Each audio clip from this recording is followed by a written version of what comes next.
The boardroom fell silent as Sarah Chen's phone lit up with the call that could save or destroy everything she'd built in 20 years. Her hands trembled as she reached for it. $3 billion.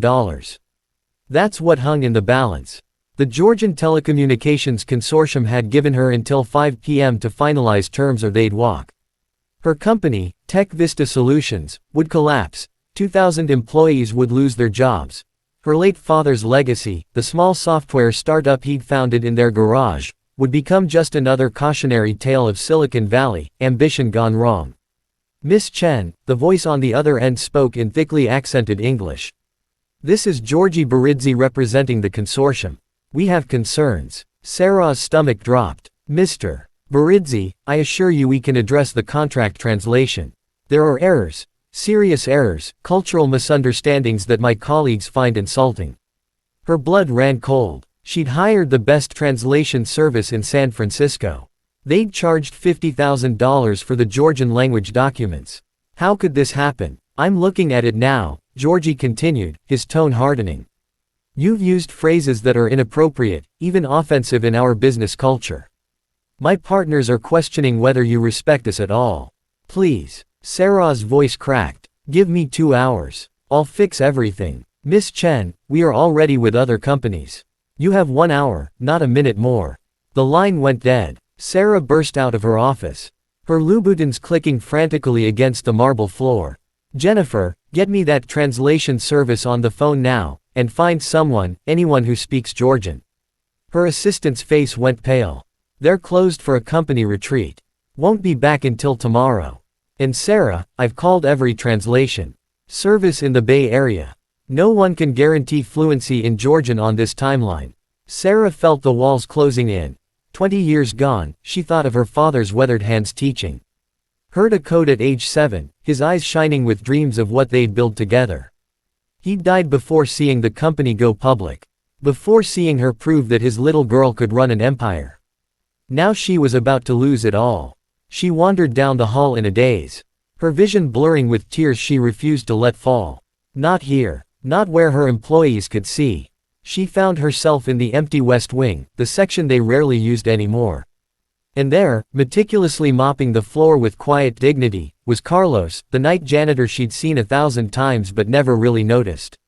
Her phone rang again. The consortium. Her hands shook so badly she fumbled it and the phone clattered across the wet floor. No, no, no. She lunged for it, her heels skidding on the slick surface. Carlos moved with surprising speed, catching both her arm and the phone before either hit the ground. Careful, miss, he said gently, handing her the device. She snatched it from his weathered brown hands. Hello, Mr. Baridze. But it wasn't Georgi. It was his partner speaking rapid Georgian. Sarah's heart sank further. They were so frustrated they wouldn't even use English anymore. I don't understand, she said desperately. Please, if you could. Carlos, standing a respectful distance away, suddenly straightened, his eyes widened.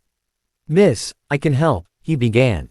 Not now. Sarah snapped, her composure finally shattering. Can't you see I'm losing everything? Just go clean somewhere else. Carlos stepped back, hurt flashing across his face. But he didn't leave. The voice on the phone grew more agitated. Miss, Carlos tried again more urgently. I said not now. Sarah whirled on him, her voice echoing down the empty corridor. You're a janitor. What could you possibly do? Just leave me alone. The words hung in the air, ugly and cruel. Carlos's expression shifted not to anger, but to something worse. Disappointment. He'd seen something in her. She'd just confirmed that she was exactly the kind of person who measured worth by job titles. He nodded slowly, picked up his mop, and began to walk away. The voice on the phone shouted something final sounding, and the line went dead. Sarah stared at her phone, then at Carlos's retreating back. Something about the way he'd straightened when he heard the Georgian, the urgency in his voice. Wait. Her voice came out as a whisper. Wait, please come back. Carlos stopped but didn't turn around. You speak Georgian? Sarah asked, her voice small. Yes, miss. His accent, which she'd always assumed was simply Spanish, suddenly seemed more complex. My mother was from Tennessee. My father brought her to America 40 years ago. I grew up speaking both languages. Sarah felt like she'd been punched in the stomach. I'm so sorry. I'm so sorry. I was cruel and her voice broke. I'm about to lose everything and I took it out on you and that's inexcusable. Carlos turned, his lined face thoughtful. What's happening, Miss Chen? Through tears, she explained everything. The deal, the translation errors, the cultural insult she'd unwittingly included, the 1-hour deadline that was now down to 43 minutes. When she finished, Carlos was quiet for a long moment. Then he said, I finish my shift in 15 minutes. Union rules say I can't work off the clock. He paused, the ghost of a smile touching his lips. But I'm due for my dinner break and I can spend that break however I want. You'd help me after how I just treated you. My mother always said that character isn't how you treat people who can help you. Miss Chen, it's how you treat people who can't. He met her eyes. But also she said everyone deserves a chance to be better than their worst moment. So let me see those documents. The next 40 minutes were a blur. Carlos sat at Sarah's computer, his weathered fingers surprisingly nimble on the keyboard as he tore through the translation. He didn't just fix errors, he explained them. Here you used "gicare," which technically means rejoice, but in business context, it's sarcastic. You're essentially mocking them. His pen flew across the margins. In this phrase about partnership, you've used language that suggests you see them as subordinates, not equals. In Georgian business culture, respect and reciprocity are everything. How do I fix it? You humble yourself. You honor their experience. Watch. His pen scratched across the paper and Sarah watched her aggressive American businesswoman tone transform into something more collaborative, more respectful. With 10 minutes to spare, Carlos hit send on the revised documents.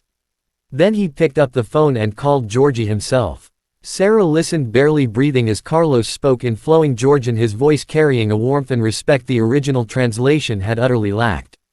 He explained about the translation error, took full responsibility on behalf of the company and conveyed Sarah's deep respect for their culture and partnership. When he hung up, he said quietly, they'll review the new documents. They've extended your deadline by 2 hours. Sarah collapsed into her chair. Carlos, I don't know how to thank you. You can start by learning my last name, he said with a gentle smile.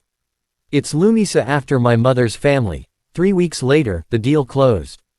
Tech Vista Solutions not only survived, the Georgian partnership opened doors across Eastern Europe and Central Asia.